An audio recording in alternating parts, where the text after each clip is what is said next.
السلام علیکم ورحمۃ اللہ وبرکاتہ۔ ناظرین، آپ دیکھ رہے ہیں زین مدنی اسلامک چینل اور میں ہوں آپ کا میزبان محمد زین مدنی۔ ناظرین، جیسا کہ آپ کو معلوم ہے کہ ہم ریاض الصالحین ریکارڈ کر رہے ہیں۔ آج ہم ریاض الصالحین کی حدیث نمبر 44 ریکارڈ کریں گے۔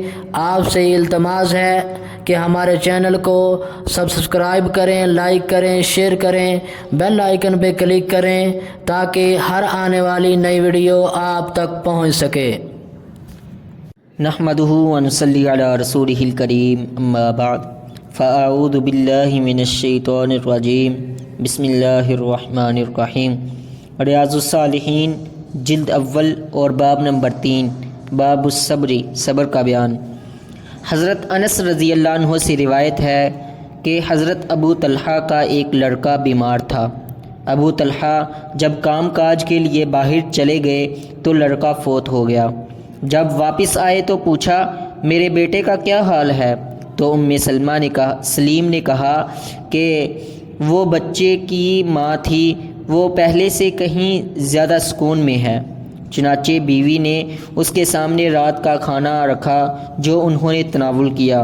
پھر بیوی سے ہم بستری کی۔ جب ابو طلحہ فارغ ہو گئے تو بیوی نے بتلایا کہ بچہ تو فوت ہو گیا ہے، اب اسے دفنا دو۔ چنانچہ جب انہوں نے صبح کی تو ابو طلحہ رسول اللہ صلی اللہ علیہ وسلم کی خدمت میں حاضر ہوئے اور یہ سارا ماجرا بیان کیا۔ آپ علیہ السلام نے پوچھا کہ کیا تم نے رات کو ہم بستری کی تھی؟ انہوں نے کہا کہ جواب میں ہاں۔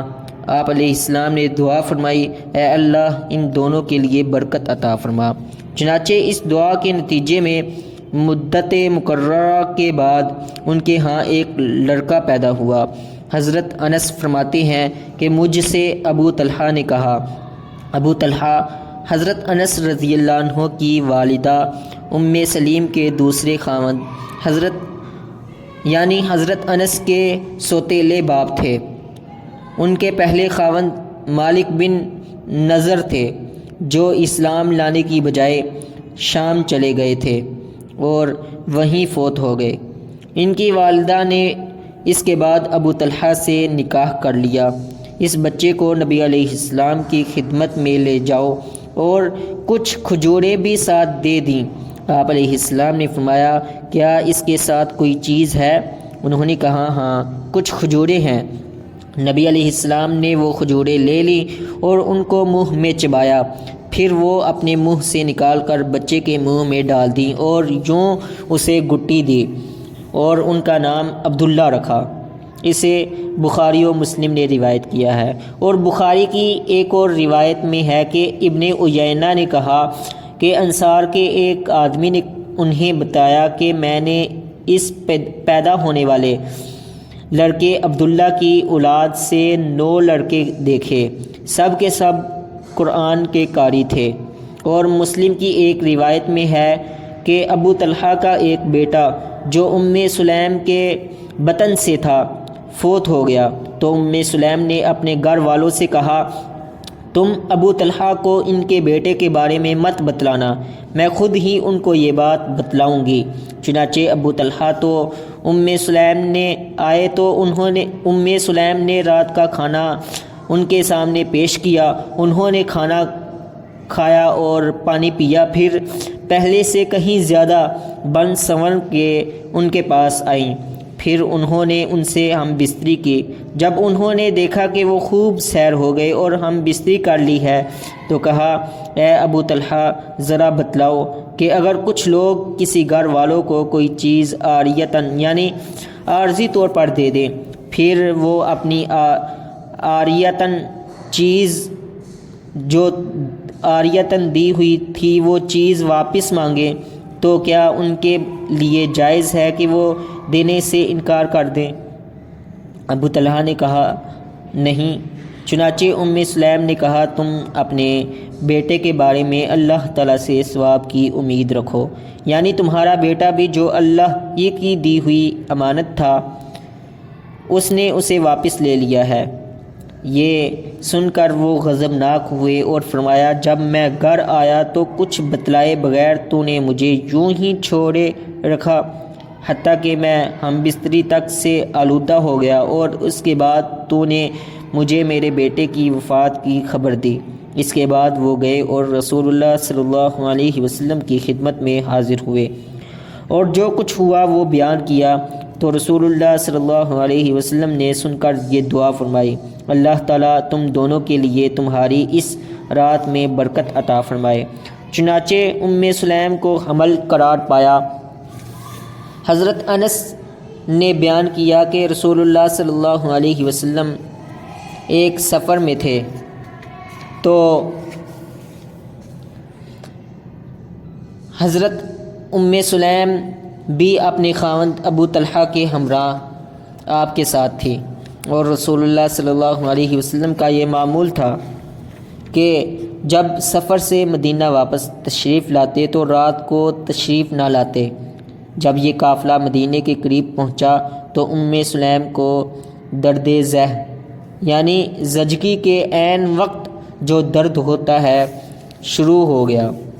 چنانچہ ابو طلحہ ان کی خدمت کے لیے رک گئے اور رسول اللہ صلی اللہ علیہ وسلم نے اپنا سفر جاری رکھا۔ حضرت انس نے کہا کہ ابو طلحہ کہتے ہیں، اے رب تو جانتا ہے کہ مجھے یہی پسند ہے کہ جب رسول اللہ صلی اللہ علیہ وسلم مدینے سے باہر جائیں تو میں بھی آپ کے ساتھ جاؤں، اور جب آپ مدینے میں داخل ہوں تو میں بھی آپ کے ساتھ ہی داخل ہوں، تو دیکھ رہا ہے کہ میں رک گیا ہوں جبکہ رسول اللہ صلی اللہ علیہ وسلم آگے تشریف لے گئے ہیں۔ سلیم نے یہ سن کر کہا، ابو طلحہ اب مجھے وہ درد محسوس نہیں ہو رہا جو پہلے مجھے ہو رہا تھا، اس لیے چلو۔ چنانچہ ہم وہاں سے چل پڑے۔ جب وہ دونوں مدینے پہنچ گئے تو انہیں پھر درد ذہ شروع ہو گیا جو پہلے ابو طلحہ کی دعا سے وقتی طور پر ختم ہو گیا تھا۔ چنانچہ ان کے ہاں ایک لڑکا پیدا ہوا تو میری والدہ سلیم نے مجھے کہا کہ اس کو اس وقت تک دودھ نہیں پلاؤں گی جب تک تم صبح صبح اسے رسول اللہ صلی اللہ علیہ وسلم کی خدمت میں پیش نہیں کر دیتے۔ چنانچہ صبح ہوتے ہی میں اسے اٹھا کر رسول اللہ صلی اللہ علیہ وسلم کی خدمت میں لے گیا۔ آگے باقی حدیث بیان کی جو پہلے گزر چکی ہے، اسے بخاری و مسلم نے روایت کیا ہے۔